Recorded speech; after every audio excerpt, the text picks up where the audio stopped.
Well, good Wednesday morning. Tuba Billy here on a chilly Wednesday morning. It's 55 degrees. Kind of overcast, but yeah, I think it's gonna be a good day. So my wife and I were talking last night. We had a friend of ours way back in college. Well, I guess a couple. Like we were friends, and then we got married. Or I was friends with them. Then when I got married, my wife came up to Tennessee with me. Then we became friends with them, and then they got married. We were at their wedding.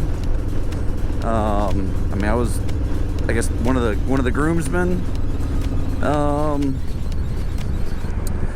And found out yesterday they're getting divorced after 11 years and 4 kids.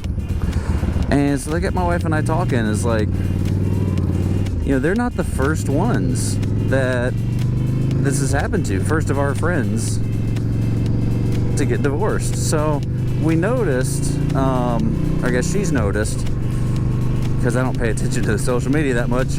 On social media, on Facebook, these friends that have gotten divorced, other couples, at one point they would post all these, lovey-dovey things. I'm so thankful for my wife. I'm so thankful for my husband. He completes me. He's everything. She's the best. She takes care of the kids. Really just mushy-gushy stuff. And then a few weeks later, it's like, we've decided that we're getting a divorce. And it's like, wait, what? No, my saddlebag's open again. And so it's kind of like, wait, what? Where did that come from? And so, they got us thinking, and talking. And I think this is my theory, and along with my relationships class that I teach, kind of what I have discovered through the research and through personal experience. The first thing that starts to affect a marriage is communication. Either an increase of negative communication or just a decrease of positive communication. Complimenting each other, helping each other, letting each other know how you feel. So that's the first thing to go. I'm gonna fix my saddlebag real quick. That's the first thing to go. And once that goes, if it's not corrected, then it could negatively affect the relationship and continue to downward spiral. As it continues to downward spiral, that it comes to a point of no return, where there's not much you can do. You don't feel like a couple anymore. You more feel like just acquaintances, roommates. You don't even feel like you know the person. Stay there, semi. So that is what I think, and really what happens when marriages fall apart. It begins with communication. So continuing to date your significant other, your spouse, your husband, your wife, going out on physical dates, spending time together. It's very, very important. If you don't do that, there's cops still here. If you don't do that, then your relationship starts to suffer. So as there's an increase in negative communication or non-communication, there's a decrease in positive feelings, positivity in the relationship, fun, intimacy, and it just spirals from there. It's really sad to see, and you know that the divorce rate is so high. I don't know what the current statistics are, but it is so high. And there have been several couples that my wife and I have, put on a pedestal, saying, "Oh, they're such an awesome couple. They're so fun together. They love each other." And then, bam, we're blindsided. Well, we're getting a divorce. So you never know what's going on behind the scenes. You never know what is happening behind closed doors and what's going on in their private lives.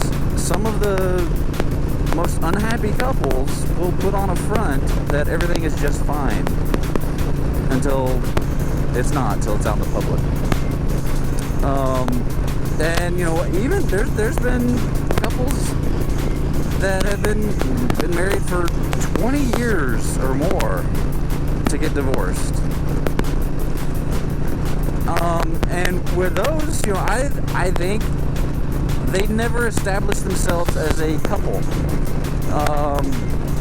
They got married and had kids right away, so all they've known is being parents. So after, 18, 20 years, when the kids move out, this couple has to learn how to be a couple, and they find out that they're not really compatible as a couple. Marriage takes work. It's not going to magically happen. There is no happily ever after. Sorry, Disney princesses. There's not a happily ever after. It's hard work. It takes commitment. It takes compromise. And, there's ups and there's downs. Now, I can honestly say my wife and I have never had a fight. We have never had an argument where it got heated and we got angry at each other. That being said, yes, we do have disagreements, where there are things where we don't see eye to eye, or, where she expects me to do something and I don't do it because I don't know she wants me to do it because I'm not a mind reader.